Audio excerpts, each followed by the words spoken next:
How to get Chrome to open PDF in browser, not download.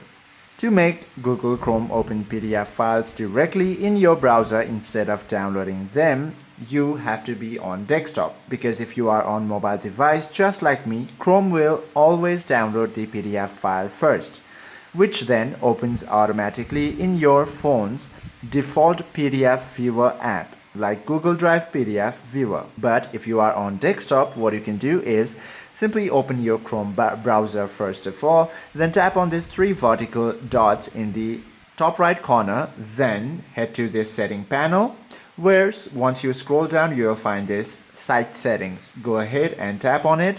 From there you will find additional content settings.